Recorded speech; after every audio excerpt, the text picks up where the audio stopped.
puntahan na natin ang West Philippine Sea issue. Sige, unahin natin yung nagdebate kanina bago yung nag-aalok muna ng debate. Nagulat ako sa nag-aalok ng debate kasi imbitasyon yung inalok sa kanya na pumunta doon sa doon sa isang lugar. Pero siya ang alok niya ay debate. Pero mamaya na po yan, unahin natin yung mga nagdebate ng 2 beses kanina. Pero bago yan, before that debate, sabi ko kay Chigi kanina, nilatag muna ni Senator Alan Peter Cayetano yung mga niya. Oo, nakita mga natin palabok yun. muna, di ba?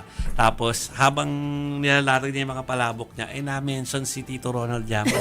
Gulat nga ako Ang ating international man of mystery. Nagkataon ba sa show nila Ed kanina. Pero Nasa Japan Nasa Nasa Japan. abroad, Pero busy to sa kaka-post ng reaction niya. So, pakita natin isa or dalawa sa mga naging reaction ni Ronald Llamas. 2 post daw yan, Chiki. Hindi ko mababasa. Pero ayan. Kitang-kita naman. Sabi niya, hindi man lang ako nasabihan na topic pala ako sa Senado. 10,000 ang tawa ko. Yan tungkol sa Oo. yung pinunasan ni Senator Alan Peter Cayetano tungkol doon sa paggamit ng word na senadores. Senador. Sabi niya kasi dun sa sinulat niyang article sa The Philippine Star, mga kapatid. Yes. Hold the senadors accountable. Medyo yung word na yun kumapit Ang dami nang gumagamit Senador. sa mga meme po. Ito yung pangalawa niya pong sinabi sa hindi busy si Ronald sa Japan Ang dami talaga niyang post Sige. Eto, naka 10K na yata na reason si Senate Ambassador to Jesus Christ kung bakit hindi niya kayang pumirma sa Senate resolution condemning the Chinese embassy's attacks against our public officials. Hirap na hirap pumirma. Ginawa pa akong topic. Tumaas na naman tuloy ang self-esteem ko. Balimbing daw ako. Coming from you? Di wow. Itong picture na lang ang sagot ko sa kanya. Defend our 2016 arbitral ruling victory. Hold the Chinadors accountable. West Philippine Sea. Atin ito. Si Ronald ay nasa 4th to the left. O 4th from the left sa front row. Yes. Ito yung tropa na nag-handle. Inaantay ko si Ronald na bilang dumating doon sa studio kayo nasa Japan pala siya. Nasa Japan si Nasa Loco. Japan So Ang sabi kasi ni Sir Background, sabi ni Marcoleta, ni Alan Peter pala, ni Alan Peter, opportunistic balimbing. dahil lumapit daw sa kanya si Ronald dati. Yes. The exact time hindi klaro pero nung panahon siguro ng Scarborough o ng Philippine Court of Arbitration. Ang panahon ni Pinoy. Permanent Court of Arbitration. Pinoy admin. At ang sabi raw ni Ronald sa kanya, humingi si Ronald ng support, trying to rally support para pigilan o para kontrahen yung pagsasampa ng kaso sa Permanent Court of Arbitration. Kasi sabi raw ni Ronald sa kanya na hindi magre-respond ng China positively sa isang multilateral push. Ang gusto ng China ay bilateral talks. So parang one-on-one talk, Pinas at China, parang ganun. So, yun. Ang hindi lang kasi malinaw kung exactly when that happened Yeah. kasi kung yung Permanent Court of Arbitration ang usapin, si Ronald ay kasama na doon sa delegation. Obviously, alam natin naging stand niya. Oo. But if you remember kasi yung timelines, nangyari muna yung Scarborough Shoal standoff. And then the year following, nagsampa na ng kaso sa Court of Arbitration. Yeah. So those are two different events that are connected. Yes. Hindi kaya ang nangyari yung binabanggit ni Senator Cayetano really was not the Court of Arbitration filing, But a separate thing. pero yung Scarborough Shoal standoff. Kasi binabanggit ni Cayetano doon na ang sabi raw ni Ronald dapat Pilipinas tsaka China lang mag-usap, hindi kasamang US.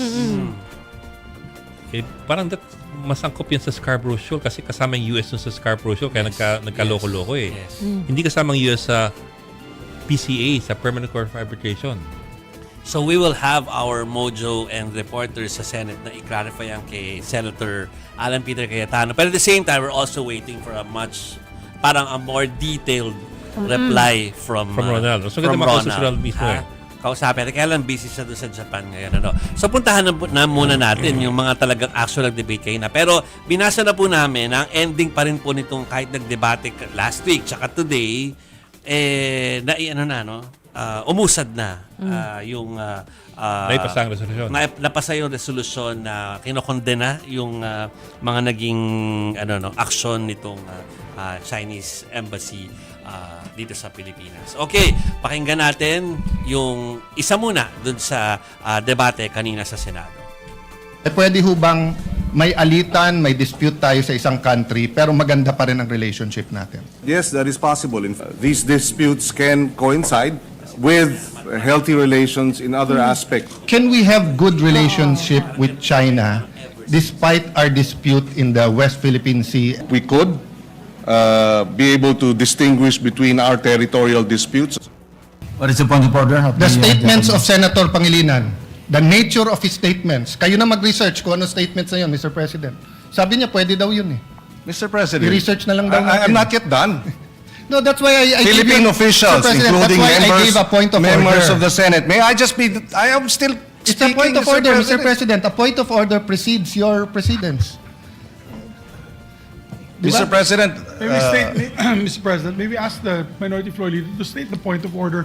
Which part of the rules was Mr. President. which part of the rules was Wala. violated? I'm making a point, Mr. President, that you cannot make a motion and then say, i-research mo na lang yung laman. Sabi kasi niya, pwede mo daw ipasa to, tapos nandyan naman yung nature. Ano ngang statements? Mr. President, so, in the this is same a manner, debate. Mr. President, I Where is- admit, where is the point my of order? motion, may I finish? Where is the point my of order, motion Mr. President? Where is the point of our order? Session is suspended. Okay, so nasuspend nung portion na yon pero eventually, yun nga. Tawa si Gabok.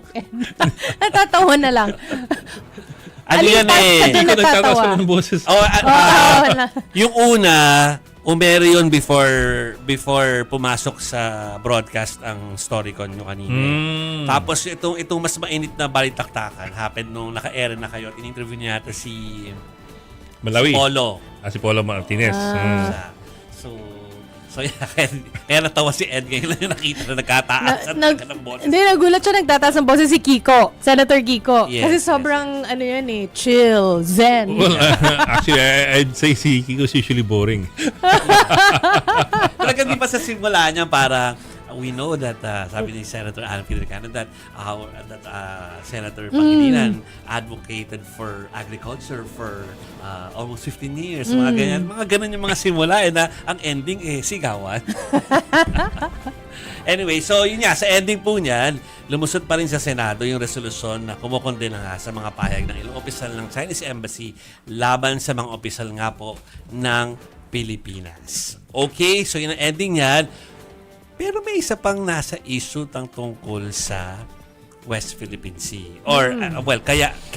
KIG, KIG. Kalayaan Islands Group. Group. Ayun. Yan po, ang KIG. No? So, yan po si Senator Marcoleta. Nalito ako kaya tuloy KGI sa Oo. Kalayaan Island Group po. Ano? Calayan Islands Group. So, alam nyo, over the weekend, inimbitahan na nga po siya ni Commodore Tariela na halika sama ka sa amin Oo. sa pupuntahan namin. So, kayo na sumagot na rin siya. So, mabuti i-playback na po natin kung ano ang naging ambush interview kay Senator Marcoleta kanina. Ako po sinasabi na i-give up natin. Ngunit ang pinag-uusapan lang po, yung tubig nila, hindi natin pwedeng i-connect doon sa ating exclusive economic zone. Baka may comment lang kayo dun sa sinasabi ni Tariela na sumama daw kayo sa West Philippine Sea sa Kalayaan Island Group, sir. Pero mas mabuting gawin dun. Bago yun, pakisabi nyo kay Commodore Tariela, kasama si Justice Carpio. And sino ba yung professor sa UP? Si Patong Bakal. Para sa isang friendly debate. Bago po yung pagpunta doon. Para sa ganun maayos natin. Para sa kapakanan ng ating mga. Baka may comment lang kayo Okay. Alam nyo, the thing is, hindi tinanggap ni Commodore Tariela yung kanyang kagustuhan na magkaroon muna ng healthy debate, Chiki, dahil anong sinabi niya? Okay lang daw kung kwentuhan, tingnan ko kung ito yun ha. Pero Yeah. sabi niya, let us give Senator Marcoleta a chance. I'm sure that he's truly a patriotic public servant who can stand for our rights. Yun. Hindi, ito In ko the- sa okay lang sila kung magkikwentuhan lang daw sila. okay. Okay. So, yun, sinasabi niya okay lang na kung kwentuhan, kung may socialization, okay lang daw sila na magkita at mag-usap. Pero, hindi na daw dapat pang pagdebatehan ang tungkol sa KIG kasi done na yun. Parang ba't kailangan pang pagdebatehan ang bagay na wala namang dapat pagdebatehan pa. So, yun yung kanya pong sinabi. Pasensya na kayo, hindi namin naipalabas dito yung napaka-importanteng reaksyon na yon mula dun sa inimbitahan po ni ni Senator Marcoleta. Pero yun ang naging latest po dyan sa development na yan. Si Senator Marcoleta ay naging controversial over the weekend, Ed, kasi meron sa mga sinabi about ipamigay yung KIG na kanyang dinedeny at ipinaliwanag, pero naglabasan yung actual interview. Kaya siya nalagay sa ganyang posisyon. Pero ngayon, inimbitahan niya, pero ayaw pumayag ni Tariela. Inimbitahan siya ni Tariela, pero siya okay lang, basta magdebate muna kami. Ayaw ni Tariela ng debate. Yon. Okay? So yan po yung buong kwento sa Marcoleta versus Tariela, mga kapatid. Okay? Saan ba kayo dyan? Team Tariela or Team Marcoleta? Ako, Team Team Pilipinas ako.